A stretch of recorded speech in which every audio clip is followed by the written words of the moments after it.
আমার ঘরে সেই সময় প্রতিদিন ৩০ জন করে পুরুষ আসতো। বছরে ৩৬৫ দিন এইভাবে কেটেছে টানা ৪ বছর। সেই হিসেবে মোট ৪৩,৮০০ বার ধর্ষিত হয়েছি আমি, বললেন মেক্সিকোর কার্লোস জাকিন্টো। ধর্ষণের শিকার হওয়ার পর অনেক মেয়েই মনে করে তার জীবনের পথ চলা শেষ, কিন্তু কার্লোস জাকিন্টো প্রমাণ করেছেন যাবতীয় অপমানের ঊর্ধ্বে উঠেও জীবনে প্রতিষ্ঠা লাভ করা সম্ভব। তিনি নিজের জীবনের লড়াইয়ের গল্প সবার সামনে তুলে ধরেছেন, যাতে তার জীবন যুদ্ধ অন্যদের কাছে প্রেরণা হয়ে উঠতে পারে। মাত্র ৫ বছর বয়সেই এক পারিবারিক সদস্যের হাতে যৌন নির্যাতনের শিকার হন কার্লা। তার বয়স যখন ১২, সেই সময় একটি ২২ বছরের যুবকের সঙ্গে তার আলাপ হয়। পৃথিবীর সমস্ত সুখ জীবন এনে দেওয়ার প্রতিশ্রুতি দেয় সেই ছেলে। একদিন কার্লাকে কুয়েবেলা শহরে দেখা করতে বলে। তিনি গিয়ে দেখেন যুবকটি একটি লাল রঙের বিলাসবহুল পন্টিয়াক ফায়ারবার্ড ট্রান্স আম গাড়ি চালিয়ে এসেছে। গাড়িটির চাকচিক্য আর একটা রঙিন সুখী জীবনের স্বপ্ন চোখ ধাঁধিয়ে দেয় কার্লা করে। সেই যুবককে ভর করে কার্লা ভেসে পড়েন নতুন জীবনের খোঁজে।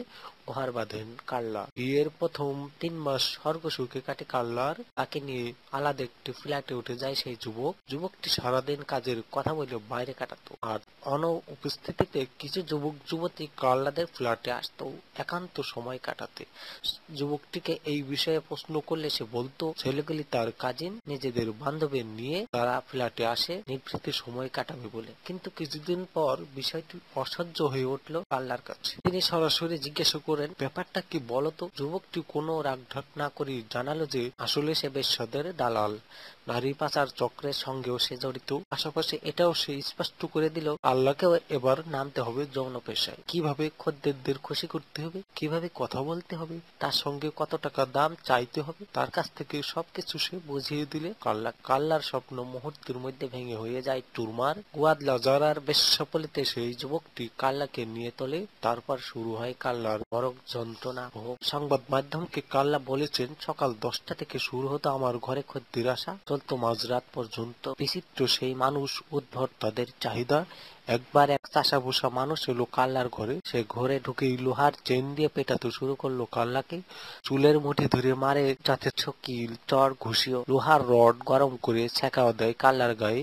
এমনকি পাশবিক আচরণে কি সুখ পেয়েছিল সেই মানুষটি, আজও বুঝতে পারেন না কার্লা। কিন্তু কেন এমন নরক যন্ত্রণা মুখ বুঝে সহ্য করে যাচ্ছিলেন? আসলে ১৫ বছর বয়সে সেই যুবক সঙ্গীতের সন্তানের মা হন কার্লা। সন্তান জন্মের পরেই বাচ্চাটিকে কার্লার কাছ থেকে কেড়ে নেয় বাচ্চাটির বাবা।